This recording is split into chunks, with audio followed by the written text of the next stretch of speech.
Thank you all for joining us this afternoon for an ICSC local talk on prospecting and expanding the deal pipeline during a pandemic. As we get started, just a couple of quick logistics. First, everybody's going to be on mute during the panel discussion. If you have questions or comments, please feel free to enter them in the chat box, which our moderator will be monitoring.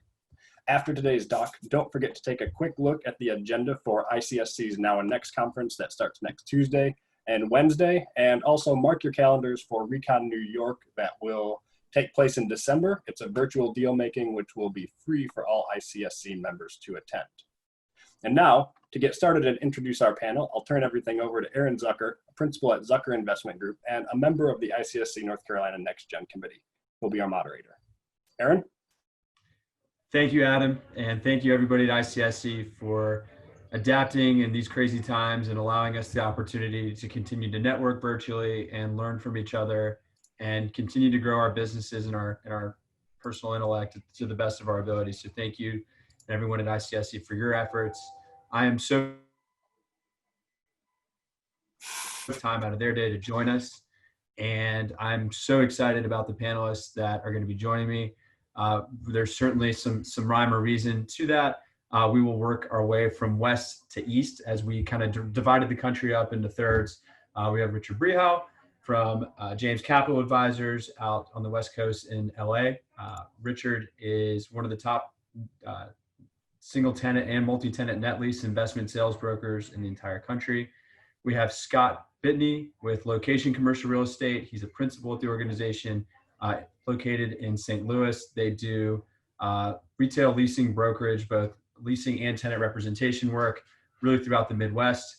And then of course, last but certainly not least, Beth Azor out of Davie, Florida, the South Florida region.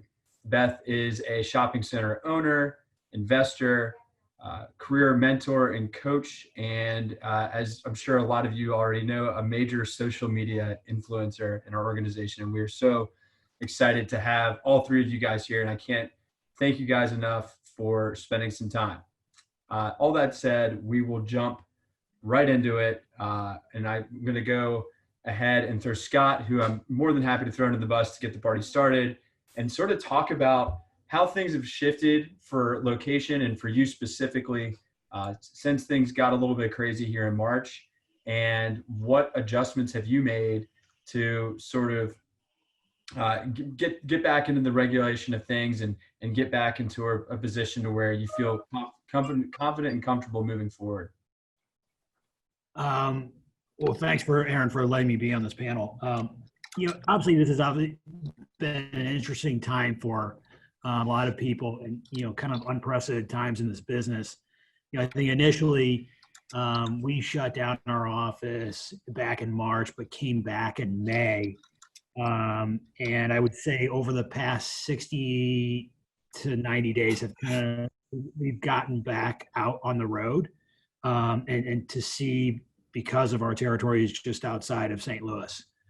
From overall perspective, though, we really used that time that we were locked down to reach out to existing clients and new clients, because we felt like people had a lot more time in their hands, were more willing to talk and discuss. Although future plans were unknown, you use that time to really build relationships. So I think we focused on building relationships, targeting specific tenants that we thought could be successful, and then also helping landlords that we worked with on deferrals, ideas on how to get creative on moving shopping centers forward in the right direction. Awesome. Appreciate that intel. Beth, you're known as the canvassing queen throughout the business, and you certainly have been very active in putting out your message, and that people still need to continue prospecting despite everything that may be going on right now. Tell us what methods and tactics that you used before the pandemic that are still working in this environment, that people should continue to hammer home in their prospecting efforts, specifically for landlord leasing agents or those who are trying to bring in new prospects in any way. All of them. So all of them. I mean, at least in South Florida, I can't speak to other parts of the country. Like, if I was in New York City, it might not be working, but We have canvassed suburbia, we've canvassed the CBD district, we've Facebook prospect, we've Instagram prospected, and I've never seen the activity higher than it is now. I apologize for the noise. I'm at Disney and I tried to find a quiet place, but people are at Disney too. So I held a challenge in August with I think 32 people signed up.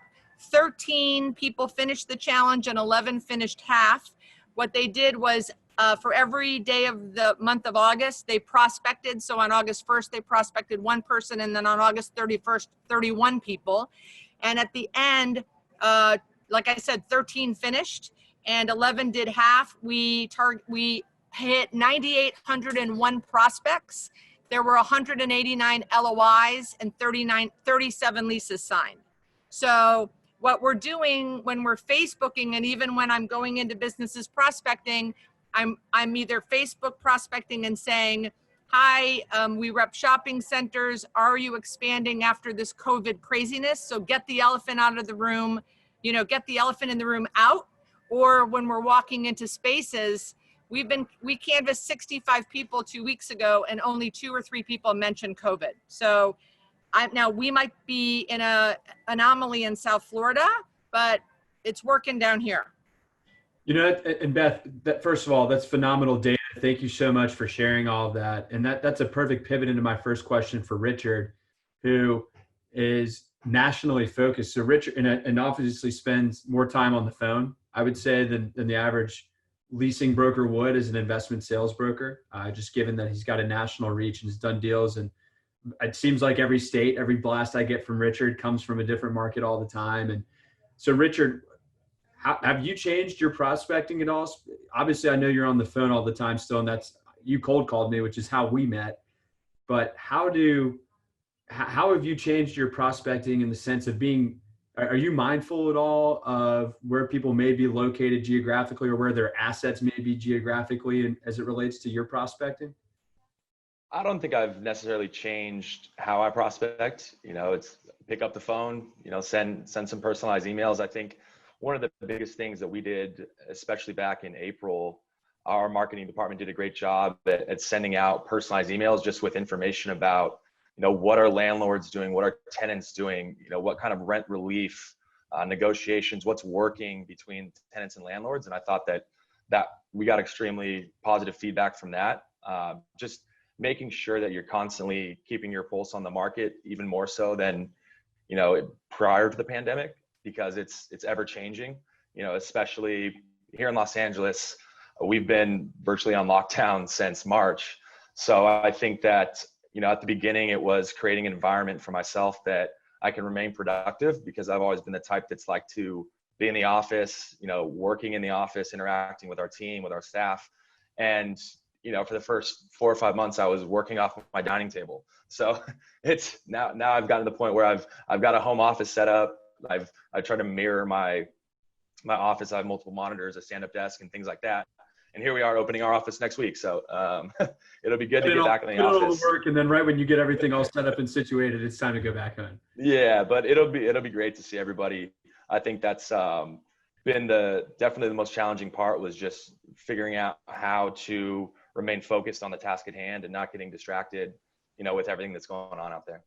But just as a follow-up question to that, are you finding that certain areas of the country where the sellers that you're targeting or the potential sellers and clients that you're trying to list properties with, are you finding that some are more receptive in certain markets, or are you finding it's just business as usual? These guys or gals that own these specific assets, wherever it may be, whether if it's Nevada or Florida or Texas or somewhere in between, they're agnostic. They're either sellers or they're not. Are you seeing anything different with your data with people in certain geographies being more willing to sell because they might be a little bit more panicked because of their tenant lineup? Or are you seeing any of that, or is it totally business as usual?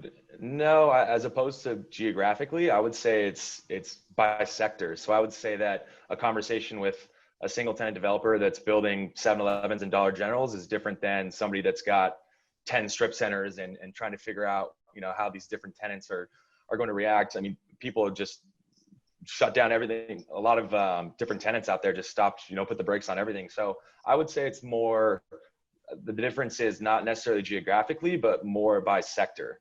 Guys that are building quick service restaurants are maybe having a tougher time than somebody's out there that's really focused on building what's been deemed essential business, if that makes sense. Sure.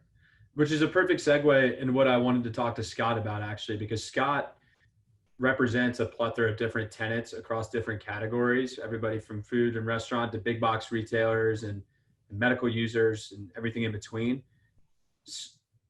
Scott, the narrative is that only certain uses are everybody's either thriving like the grocery stores and the convenience stores, or they're all completely dying like the apparel guys and the sit down restaurants. Is the narrative accurate, or is it as dramatic as as sometimes the media may make it out to be? Or are you finding that there's some certain users who are kind of bucking the trend and aren't necessarily fitting into the boxes that everybody's trying to put them in, per se? Listen, I don't think that. I think there are plenty of apparel players out there that are doing deals. I think it's being very selective and cautious. I think a lot of people are focused on relocations and repositions, which is increasing activity. Net new stores, I think, is a bigger question mark, but there's still activity. It's just a lot less. And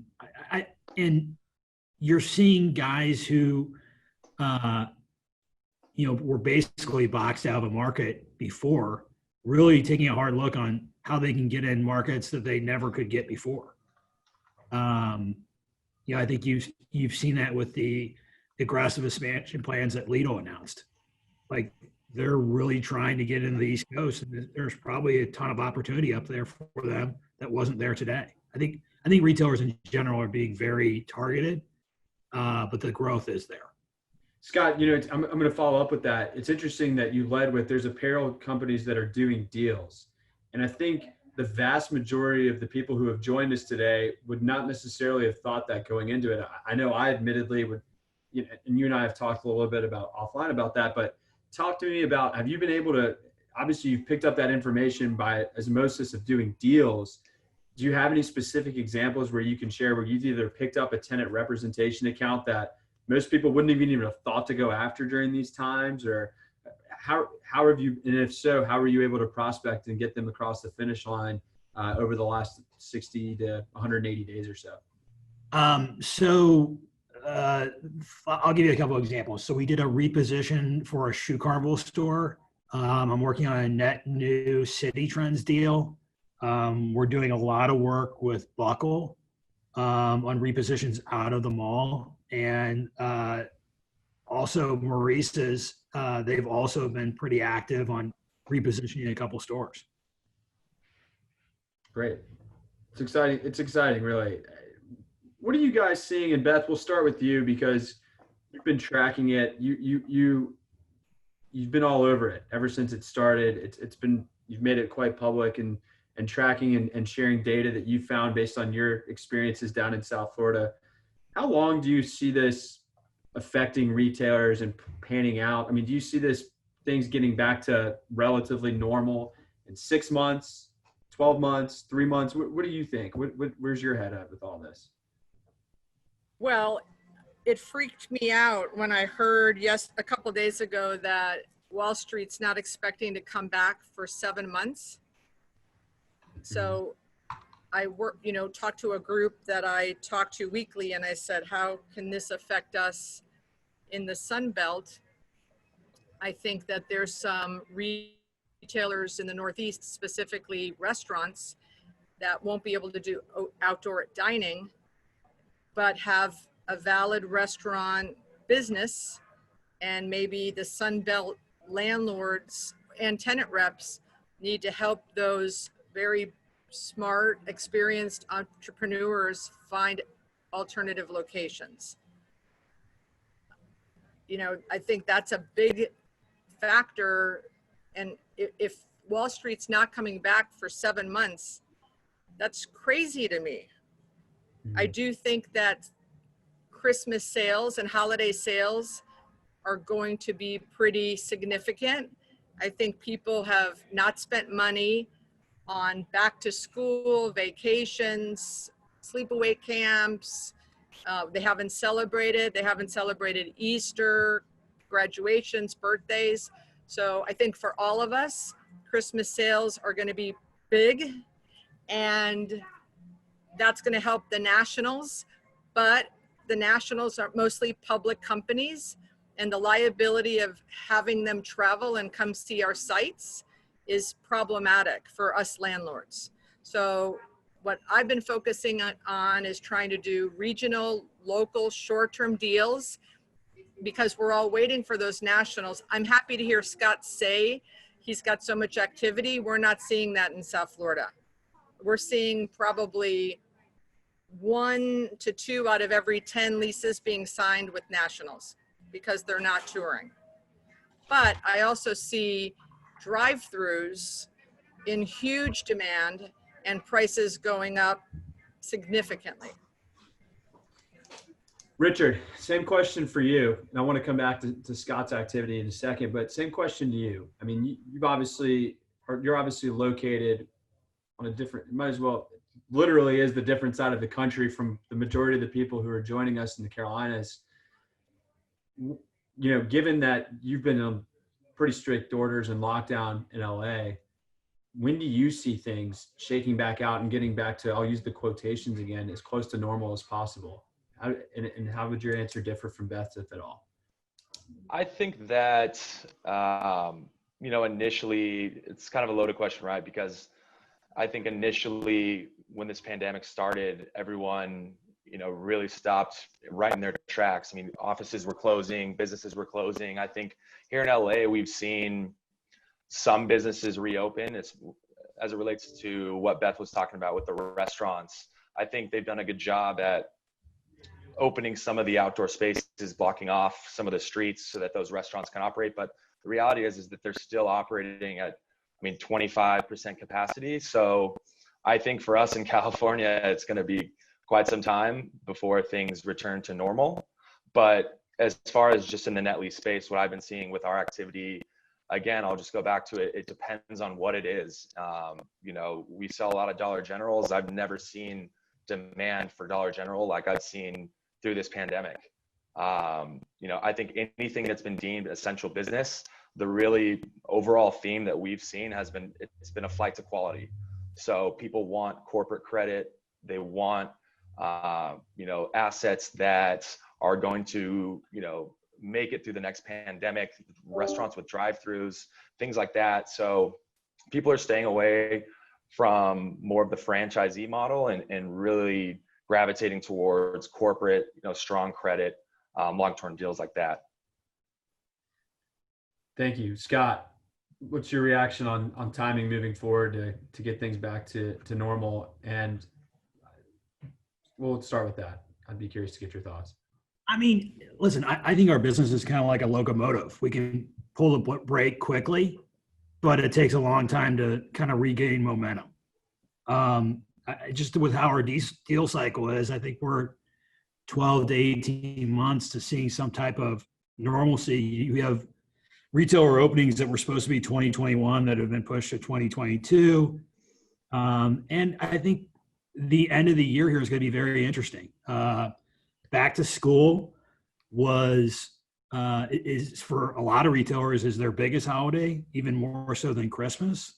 And I think, well, I agree with Beth. I think that I'm hoping for great things this Christmas. I think inventory management is going to be an interesting hurdle with a lot of these retailers, because it's like, how much should I buy?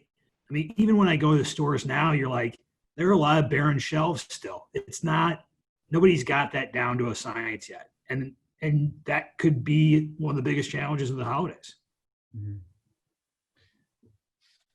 A quick housekeeping note, by the way, you guys are more than welcome to type messages with questions or comments into the chat, and I'll make sure to go through those as we continue.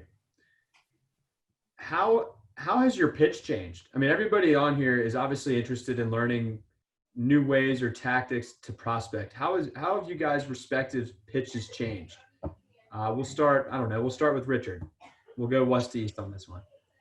Yeah, I think I wouldn't say that my pitch has necessarily changed. I think what we're talking about when we're catching up with clients has certainly changed. But as far as our pitch, I think that we're fortunate to have a very cloud-based system and CRM at our firm, and so in most cases, as far as prospecting goes, it has been business as usual. We've been able to work from home, and so I think that's something that we've highlighted in a lot of our pitches is that we have the ability to keep the ball rolling and not have any real delay in our overall business and transactionally.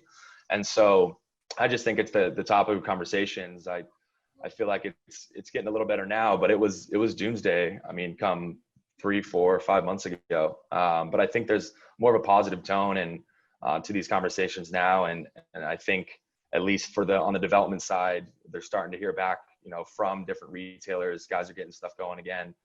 Whereas it was a lot of the strip center developers that I have relationships with. I mean, they were just, everybody put the brakes on back in, April, May, June to try and figure out what they were going to do. Scott? I was always a big fan of pitching in person, so that's been a very difficult transition for me. I mean, I really try to focus on upping my game on my marketing materials and really doing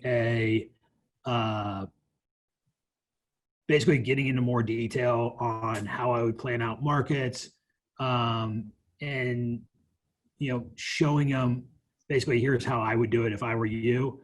And rather than doing that in person, just doing it through better marketing materials, YouTube videos on drives, drone videos, just kind of pulling out all the stops, just be more creative and separate yourself from other people. Wow, that's fantastic advice. A standard presentation like, hey, here's our, Kansas City, Missouri book. It's like, Right. Hey, here's your plan. Scott, that's incredible advice. And when you said step your game up, and you did a good job of following up on that a little bit, but is there any adjustments because of COVID with your marketing materials that you've made, or you just want to make them better than ever? Is it adding in that small shop retailer on your aerial that maybe wasn't there before? I mean, can you be a little bit more specific on what you meant by stepping your game up on your marketing materials? Because I think one thing's for certain, everybody's going to be pushing to do more deals as soon as possible to pick back up on their production. And we all know, and Beth's an expert on this topic, is you got to have the best package possible, no matter what it is that you're pitching in this business, whether if it's an offering memorandum from Richard or a leasing flyer from Beth or a tour book from yourself. I mean, I think there's so many things that are starting to come out beyond just like a great looking aerial. Like, we do a ton of work with Placer AI, and we've really gravitated to that. That can really tell a story. It's not like perfect and absolute, but it can definitely show somebody who's not from the market, that you're not just spinning a line. This is real data that shows that this is the number one target by visits, not necessarily volume, but by visits. So just being creative and thinking of other ways to put yourselves in their shoes and say, hey, why should I pick St. Louis, or why should I pick, Chicago as my next spot? You're going to have to do a better job of telling them why. And frankly, the other thing too is, the players you should know the players who are expanding. And basically you also know the players who are exiting right now. And if anything out there, there's opportunity. There's a lot of sit down restaurants and a lot of, restaurants going by the wayside. Chipotle super active, hit on the ones that are active and be like, I have an opportunity for you. Do more targeted rather than, shoot with a sniper rifle, not a shotgun. Beth, what would you add to that? How's your pitch changed? Absolutely. I've been using geofencing and AI Placer, and I've been showing traffic pre-COVID, post-COVID. I'm at 85% with a lot of my restaurants, and their occupancy is only 50. So there's a lot telling that story. I'm also using sales more than ever. I'm getting sales more than ever because if I did a waiver or a deferral deal, I got sales from people that I didn't before. I'm also targeting different places. So I just signed a lease on Friday with a development deal that is dead. So I'm looking at where were there tenants with signed leases on site plans, and are those site plans and those developments not going forward? The same with malls. You know, if you have malls in your markets that are still closed, those tenants don't have a location for holidays or maybe a long time. So focusing on targeting those tenants that need locations. And then what Scott said, looking for the ones that are successful. Home improvements. I've done 3 deals with home improvement users. I think I'm going to do a lease with gym equipment for home gyms when I get back. So focusing on businesses that are healthy and doing well, and COVID's not coming into the conversation. Sounds like you certainly are adopting the same approach as Scott, rather than just casting a wide net, going in with a more targeted approach. And Richard's even doing so as well too. I mean, he's articulated that you're going after the dollar stores and convenience stores. What other uses are you seeing out there, Richard, right now, where there's a lot of buyers still flocking to that product? So that way, even if I'm a tenant rep broker in, South Carolina, I what insight can you give to where those users are still active and trading appropriately well, maybe for sale leasebacks or what have you? What other uses can you think of that haven't been discussed yet today that are pretty active for the people out there to prospect? Yeah, I think single tenant industrial, ABC Supply, SRS, I think companies like that are going to be extremely well positioned going forward, especially as, tenants in the future move, away from the brick and mortar. I think, single tenant industrial, essentially it's almost the same as net lease in a lot of cases. And so I think that was a real focus that we've placed since the pandemic started, was going after, a different sector of net lease per se.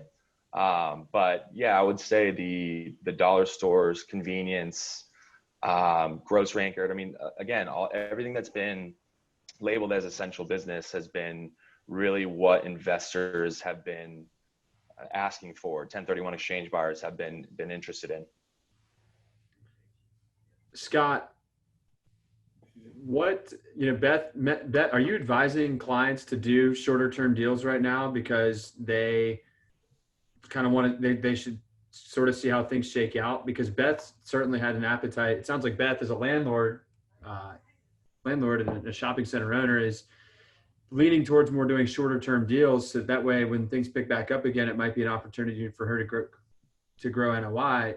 I'm thinking out loud as I ask the question, but as a tenant representation broker, are you advising clients to dial back lease term to just sort of be able to reevaluate things and not commit to as much liability on the books? Or are you saying, hey, look, there's a correction in the marketplace right now. We might be able to get a more attractive deal. Let's go ahead and lock it in for as long as possible. How are you navigating those waters? I think I'm seeing a little bit of both. I mean, I definitely am seeing people kind of take the approach of dip their toe in the water, doing 1-year deals, as is deals, and just, trying it out. But from some of the larger tenants, more sophisticated tenants, they realize that they can get a deal right now, especially if they're flush with cash. You're definitely seeing both private and institutional owners being very careful on TI dollars. So it really just depends on who the tenant is and kind of where they fit in financially and kind of their size as well. Mm-hmm. Networking is a critical part to prospecting, and obviously networking has changed. I don't think that's getting by anybody. What have you guys done?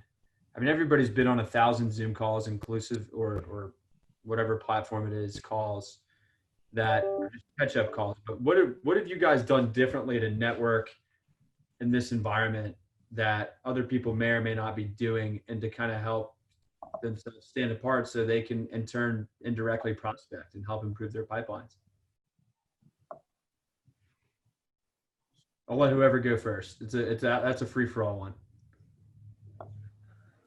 I think we held it instead of ICSC, the Vegas convention, we held a virtual ICSC where our clients could set times to have personalized meetings with us. Again, that's falls into the category of the Zoom, but just getting creative and replacing, again, live events, because, that's where you and I met, Aaron, was just at some of these ICSC conferences, which obviously they're virtual now. But I think, setting up times with clients and making it seem like, having a virtual meeting room and making it seem like, you're at the conference, I think was one of the things that we did.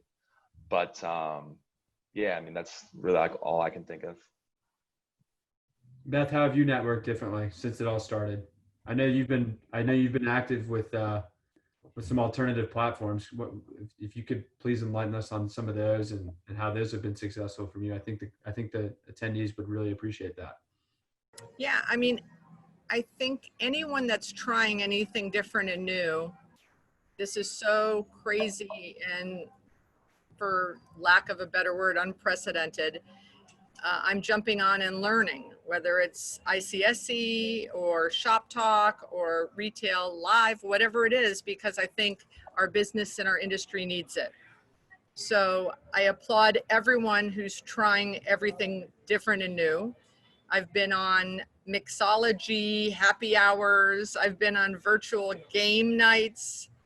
Anything that you can look across the computer screen and see someone and meet someone, it's a good thing, because this is awful. And I for one cannot wait till we get back into person-to-person networking.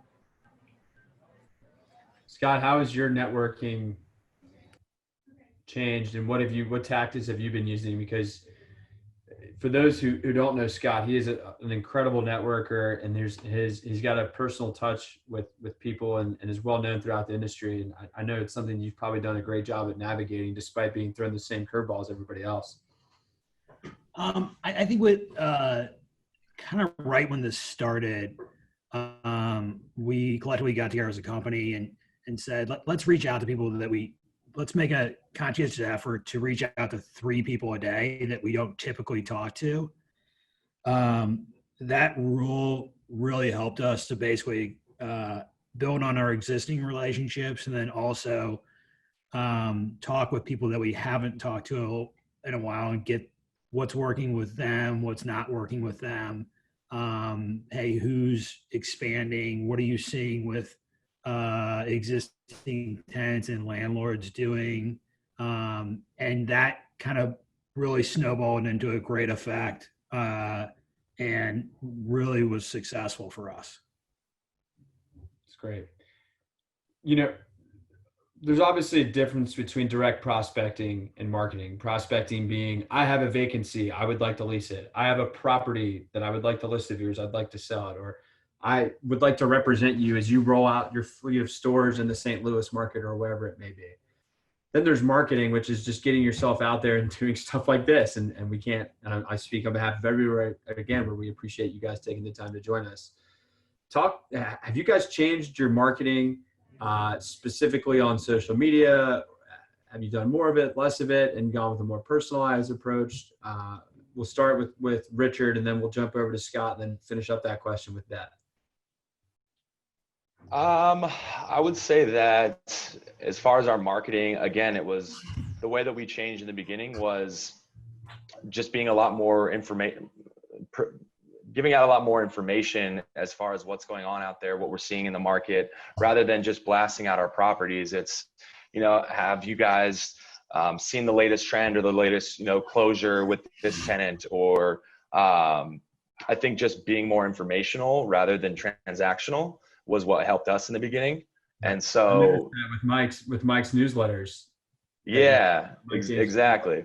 Exactly. Not another COVID newsletter, but it's just keeping your pulse on the market. And I think the one thing that people appreciated was just giving insight, because every landlord wanted to know, hey, my tenant called and said they wanted a rent reduction or a deferral. What should I do? Just presenting different strategies that we had heard from other clients and passing that information along helped out, I think, a lot.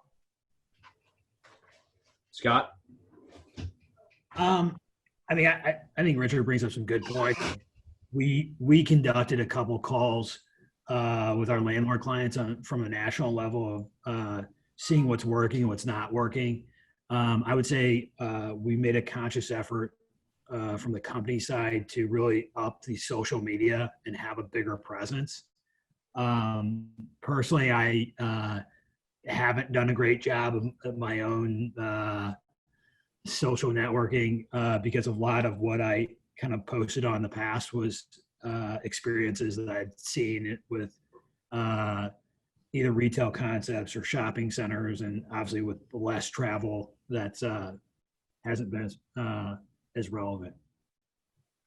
And I guess somebody who might be able to speak a little bit to social media and marketing in general, we'll let the pseudo drum roll come in for Beth to opine. Nice. We did, I think, 17 webinars in the first 45 days. And I thought that connection and education was going to be the key. Let's keep getting everyone informed. We did a 2.5-hour CRM webinar where I think 9 people, users, not the CRM companies, talked about what's their favorite CRM and why do they use it and what are the tips. And I remember I tried to put that together before COVID, and getting 9 people and their schedules together was impossible. And I thought at about April 10th, I think this will be easier to do now. And we've had hundreds and hundreds of people watch that. So education, connection.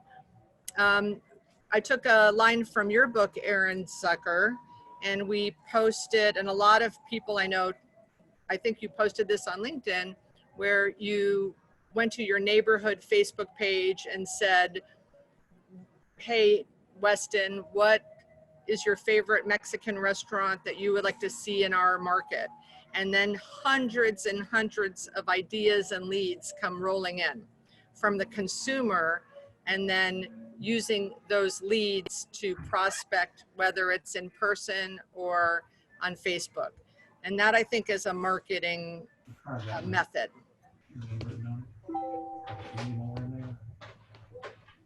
So with the marketing strategies, I think everybody wants to know. I know James Capital put out informational newsletters. I know Location, you guys have done a good job of stepping up.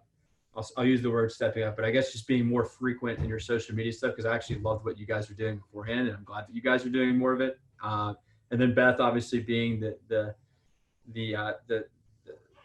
force that she is on social media. Have you guys seen results as a result?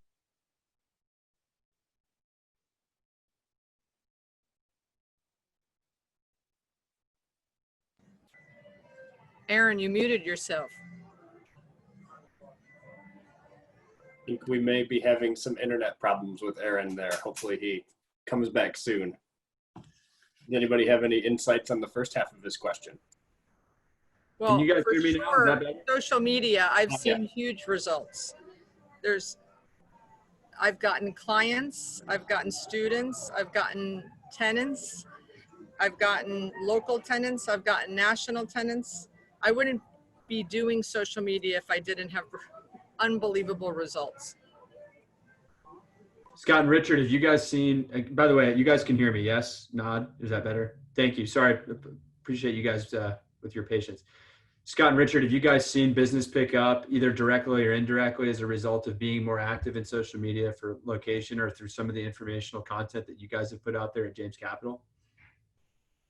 Yes, I have. I think that our marketing department's done a phenomenal job at just consistently putting out different things as far as closings, listings, information, So yeah, I've had a couple listings that have come up through, different closing social media blasts, or, even the information that we shared in the beginning led to conversations with people that, maybe I've been cold calling for a couple years that I'd never actually gotten a hold of, that responded to some of the information that we put out in the very beginning about, how different landlords are reacting to different deferrals and different rent reliefs that they've been receiving from their tenants. So yeah, I've absolutely seen results from it. Have you found people to be more visible, Richard? And visible is a terrible word because we're doing everything virtually, but have you found it, the developers and the investors who were always super busy and couldn't get back to you, have you found that you've been able to get people on the phone at times a little bit easier ways, especially at the beginning of COVID when everyone was like, oh boy? Because I know for me, I had some success getting people on the phone that, just got less busy. I mean, they were able to respond and get back to me faster. Did you find that as well? Absolutely. Yeah. I mean, people just want to talk and interact with other people when they're just at home all day. I mean, it's, especially in the beginning, I know for us, it's, and here in LA, we're still kind of on lockdown, but I think across the country, in April, when everyone was just stuck at home, I mean, they wanted to talk to other human beings and not just their dog or their spouse or their kids. So I think that, yeah, for sure. What that within itself certainly creates an opportunity, and that's why people really, it sounds like, should be hitting the gas pedal on prospecting even more. I mean, Scott, would you echo that same testament that Richard had? Yeah, I would definitely agree. I mean, I would say there's a little bit of a hurdle because if you don't have the person's cell phone number, it's hard to track somebody down. But there's other interesting ways that you can use through other connections. But I've also found like the workday has expanded. People are willing to talk to you after hours, where it was like there's other times it's like I've shut it off. Like I love calling people late and I love calling people early. You know that. Yes, I do. Yes, I do. I do know that. Beth, would you echo that as well? And if the answer is yes, that's totally okay, because I think it's important to put an emphasis on some of the bigger takeaways. We're getting the thumbs up from Mickey Mouse ears. Perfect. So the next question I have is, obviously there's how important was it and how important is it still to be sensitive of this thing? Meaning you're in the middle of a deal and, whether it could be something as non-macro, as micro as this person as a working mother or father at home with 3 kids, and I need to be conscientious of the fact that it's taking longer for them to get back to me because they're juggling a job and they're juggling a family at home, all the way to this person represents or works for or runs an organization that has been,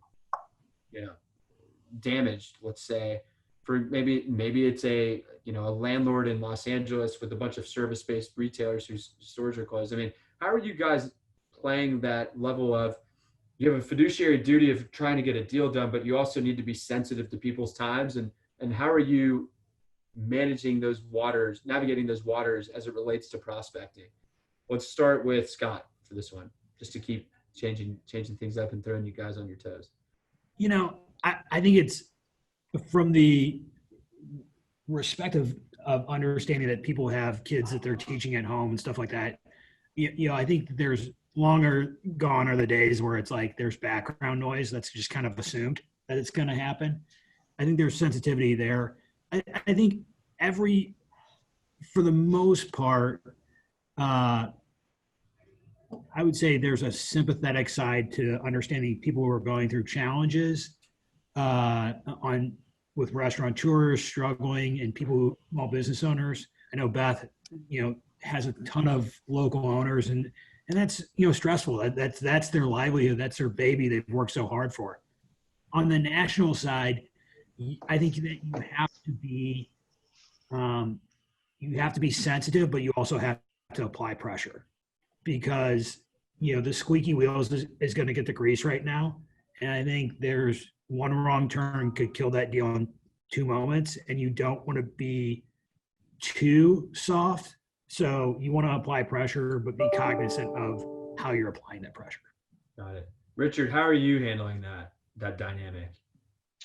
I think that's a great point that Scott made, was applying pressure. I think that at least for us on the transaction side, things are taking a little bit longer, especially if there's a financing involved, third-party reports, but they're not taking that much longer. We've done enough transactions throughout the pandemic to know that, the third-party reports, you should still be able to get them back, in 21 to 25 days. You don't need 45 days. So I think some groups out there trying to take advantage of the times on the buyer side by trying to get a little bit more time to get things done. So I think as long as you're cognizant of how long it really does take, being able to apply that pressure. But also, I think the first part of the question was, how has it changed with our prospecting? And I think at this point, a lot of people are just kind of sick of talking about it oftentimes. So I think just trying to keep more of a business as usual and trying to talk about the task at hand instead of saying, hey, how you hanging in there? Like, hope everything's good. And I think people are kind of sick of talking about it at this point. So. Beth, I think I'm going to mess this term up that you use. What is it? Pleasant persistence? What's the term that you use again? Respectful persistence. Respectful persistence. I know you do that pre and post COVID, but talk to all of us about how you're handling that dynamic of trying to get a deal done and doing what's best for your asset or your client, but also being respectful as you so With well. the locals and the regionals, I'm focusing on uses that I think are successful and I think are fine. Hair salons are not fine. So I'm not talking to them. They're the victims in this. I've already lost 2. So, but boutique gyms, like I said, bike stores, home gym equipment, home office equipment. I did a billiards, pinball, any home improvement category. The ones that you think might be doing well, the ones that are advertising in the community magazines still at $800 an ad, those are the ones I'm reaching out to, and I'm putting the elephant in the room out right up front. Are you still expanding, or will you be expanding post this COVID craziness? And most of them say, yes, where are your shopping centers? With the nationals, those are the deals that are taking longer. The ones that we had teed up before COVID, and then the real estate team got furloughed.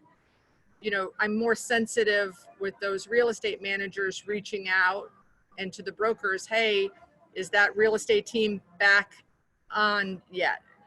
And then if they are, now they've got a backlog, but I'm being more than respectfully persistent with the nationals because we would like the credit.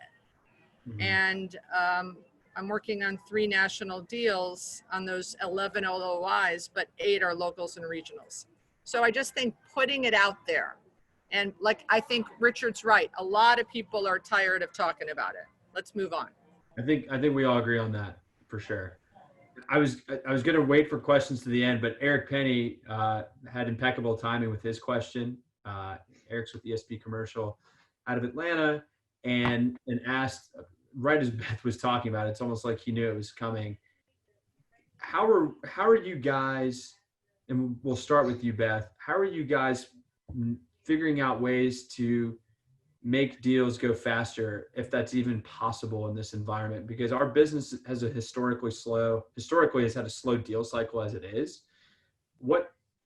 Is there any newly introduced ideas or methods that you guys are using to get deals done faster through, I know Beth, you had some success with your rent relief negotiations as far as putting on deadlines to get tenants to either pay or accept an alternative form of their lease. But in general, is there anything that you guys are using, tactics that you guys are using to help create a sense of urgency? And that can be with anybody.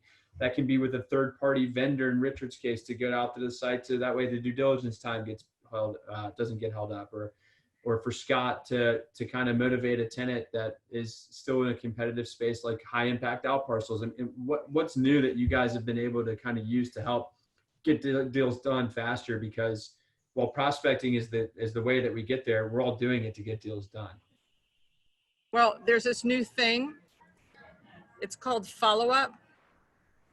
And I would tell you that when I see national retailers at ICSC conferences, the number one thing they ask me is, could you please teach better follow-up? And they say it again and again and again. So I think keeping up with your CRM and staying on top of the deal and following up, and at the end of the call, asking the broker or the real estate manager, when will I hear from you? When do you think I'll get on the real estate committee, or when will construction come tour the space, and try to narrow down the response time. And when they say, you know, you're going to be on real estate committee 2 Mondays from now, 6 o'clock that Monday night, I'm calling the broker at the risk of looking too anxious and saying, hey, how do we do in real estate committee today? Oh, well, you got delayed and you're going to be on the next one, and staying on top of it. I think follow-up is crucial, and not winging it, being organized and keeping the notes. But Eric also said something about cities I'd like to throw in. I have a site, a development site, that gas wasn't allowed. And before I bought the site, another developer tried to put it under contract and tried to get a gas rezoned, and he failed. I bought the center, I bought the office building, knocked it down, and built a strip center, and was planning on building a phase 2. And I reached out to my land use council in May and said, what do you think about us going for this gas again in the middle of COVID? Because I keep reading about municipalities being in millions of dollars of debt with tax revenues going down. And he said, before COVID, I would have said 0. During COVID, I'll give you 60%. We got it. We're in for site plan approval. So everyone should take a look at that. I recently heard, I think in Wichita, a client of mine had a submarket where drive-throughs weren't allowed, and they circled back around and they're getting a drive-through. So I think municipalities might be open to some new ideas. So don't say no for the prospect and go try it again. Great plug for your book. Great plug for your book.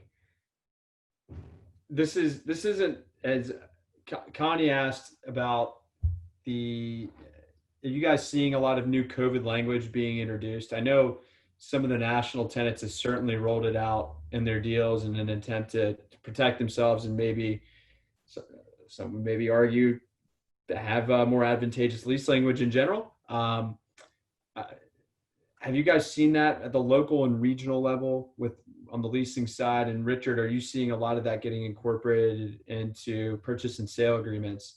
Let's start with Scott on the leasing side, and then we'll jump over to Richard to see what you're seeing on the PSA side. I would say it's kind of a mixed bag. I mean, we have a decent amount of landlord clients, so we're seeing it on the landlord side of deals as well. And we're seeing a lot of landlords take a hard line and say, I'm not agreeing to any COVID language. We are seeing a lot of our national retailer clients, depending on kind of who they are, really push for it. It's mainly been about deferral rather than abatement. So I think it's kind of been a mixed bag. I think we're seeing a lot of local tenants ask for it, but not a lot of landlords willing to give it to locals. It's more of negotiating with nationals where they have a higher point of leverage. Richard, what are you seeing on the purchase and sale agreement side?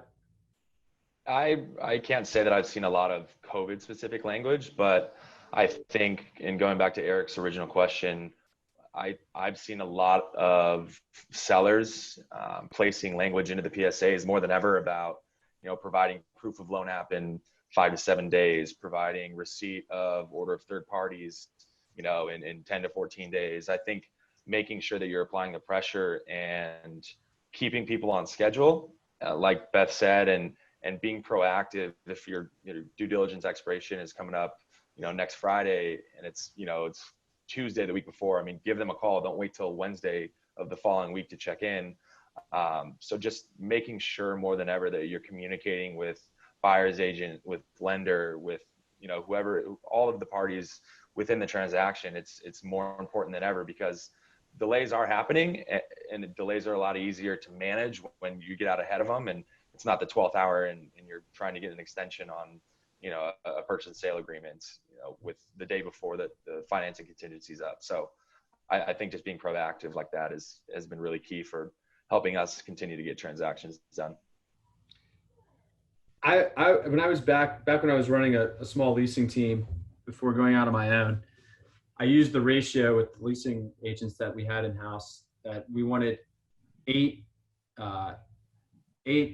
visits of a space to get to 4 LOIs, to get to 2 leases out, to get 1 deal done.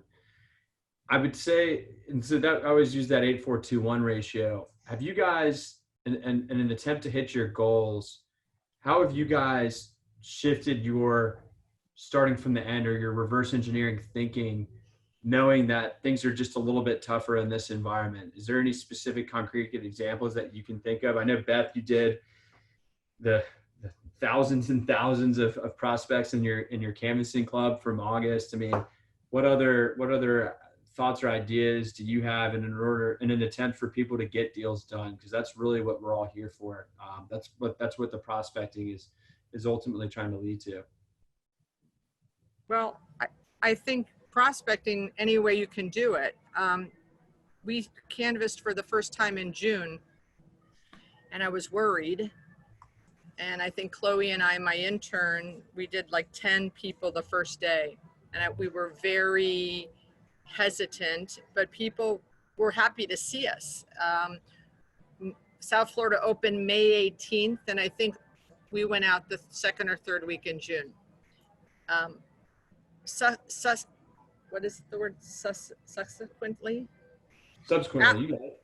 After that, my brain is fried. I'm at Disney. We did 65 in one day. And I think 3 of the 65 people, there was an issue. We even went into a bridal salon, and I thought this was the last one. And you know what they always say, like, don't say no. So I said, oh, bridal, they probably had a very tough time. I said, oh, let's go anyway. And we walk in, and the woman said, I know it's COVID, and I can't imagine how many weddings have been canceled, but after this craziness, will you be expanding? And she said, well, where are your properties? And I said, well, and I showed her my flyer, and she said, oh, Sawgrass. I was looking in Sawgrass before COVID. She said, actually, brides are buying 2 dresses. They're buying one now for small ceremonies, and one and their regular bridal dress for the big thing. So our business is actually very busy. So who knew? Unless you go out and talk, you won't know. So that was a nice surprise, and we're keeping in touch with her, but she's definitely not ready yet. So, you know, the other thing the Canvassing Calendar Club Challenge did is it built an unbelievable pipeline. So the fact, there's a parade going on behind me, can you hear? Anyway, do the Canvassing Club Challenge. Perfect timing for a parade, naturally. Perfect timing for a parade and for my video to go out. The beauty of Zoom virtual. So as we begin to start wrapping up here, I have a challenge to the panelists. And one thing that I would really be interested to hear about is, and one thing we all agree on, is that this is not going away tomorrow. I think we all agree on that. So knowing what you know now, and nobody knew how long it would last going into it, but it's been 6 months at this point, and there's no immediate reason to believe that it's going to stop tomorrow. So knowing what you know now, what would you go back and change and do differently over the past 6 months that you plan to incorporate over the next month or 6 days or 6 weeks, or hopefully not, but 6 years, with things being the way they are? And we will make Scott bat first on this one. Go ahead, Scott. Oh, Richard wanted to talk. It was perfect. We'll let Richard go first. I was going to say I wouldn't adopt a puppy if I knew that a government mandated shutdown was coming in a month. But no, I think that one of the original points I made was just creating an environment at home that, you know, you can work for and you can mirror and you can stay motivated in. And for me, that was just duplicating what I had at the office, you know, not just working off a laptop, but getting my 3 monitors set up that I, for whatever reason, I just need to see, you know, getting a stand-up desk. I think creating an environment that you never know when, you know, a government mandated shutdown could happen again, that you still have an environment that you're not going to lose focus in, or that it won't allow you to continue to stay motivated in. For me, that would be the biggest thing. Scott, now I'm going to let you come in. Well, Richard, actually, before we go to Scott, I had a thought that just popped into my head. And Richard, one theme that I've taken away from your thoughts today is it seems like you've really been focused on trying to operate like business as usual. I mean, you kept consistent with your prospecting, you kept consistent with your methods, and you even are trying to, it seems like you've finally mastered, of course, as you go back into the office next week, trying to stay consistent with your work environment. Have you felt that, do you feel like that sense of routine and attacking your days in the most normal ways as possible has been what's sort of both kept you sane and successful throughout this situation? Absolutely. Yeah, I think it's so easy for myself. I don't know about other people out there, but it's so easy for me to get distracted here at home, especially again with a puppy.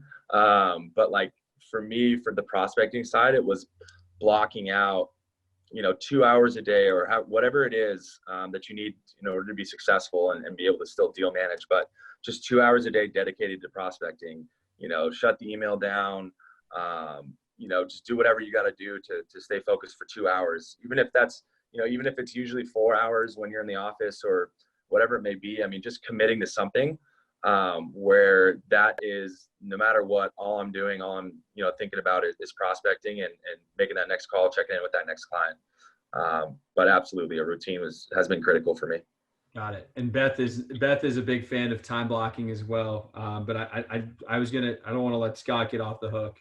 Scott, knowing what you know now, what would you have done differently during COVID, and what do you plan to, and what changes do you plan to implement, if any, with the way that you attack the environment that we're in for the foreseeable future? You know, I think Richard actually brings up a good point of time management is everything. So making sure that the time that you have allocated to certain tasks, you're really maximizing it to your best and biggest potential.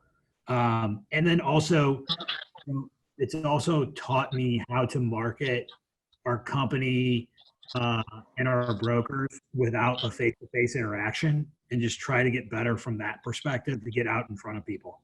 Like I said, we were in-person sellers, and I think there's a lot of us out there that are that way. But you have to realize that there could be a time, either now or in the future, where you won't have that luxury. It's great insight. One thing before we go to Beth's answer, I would just one last time encourage anybody who has any questions for us and our panelists specifically, go ahead and type those into the chat while if they come up. But we do certainly want to hear from Beth on this topic, because Beth is never shy to what I love about Beth is she's never shy to admit when she's made mistakes or when she would change things, because she's a self-described self-improvement junkie. So Beth, what would you do differently, knowing what you know now, seeing how things have transpired over this next 6 months, and if this were to go on another 6 months, how would you change your approach, if at all? Well, agree with Richard. I still am working in 3 different places in my house. And I'm back to the office, but there's many days where I'm working from home. So I do have a plan, Richard, by year end to take the old playroom that my teenage boys are not in anymore and make that an office. But I started something early on in the pandemic out of necessity for my tenants. I Instagram live videoed them because I was trying to keep them uplifted and positive. And I was posting it on social media, posting it on YouTube. And it started with my tenants, And then it worked its way to prospects. And after I did 13 of them, I signed a lease. And now that we've been getting busier and back out, I'm not doing as many of those interviews. I think I've done about 23. And I have a lot of people around the country doing the interviews, and it takes prospecting to the next level. So again, this is for locals and regionals. They love it. It helps with your social media. It helps their social media. And I got a deal out of it after the 13th interview. I want to continue to do more of that. That was worth your time within itself. Congratulations on that deal. So we've left a little bit of time for questions, although it sounds like I clearly didn't do a great job as a moderator since we don't have a huge peppering of questions coming in. That or you guys dropped incredible knowledge. My hunch is that it's probably a combination of both, if I had to guess.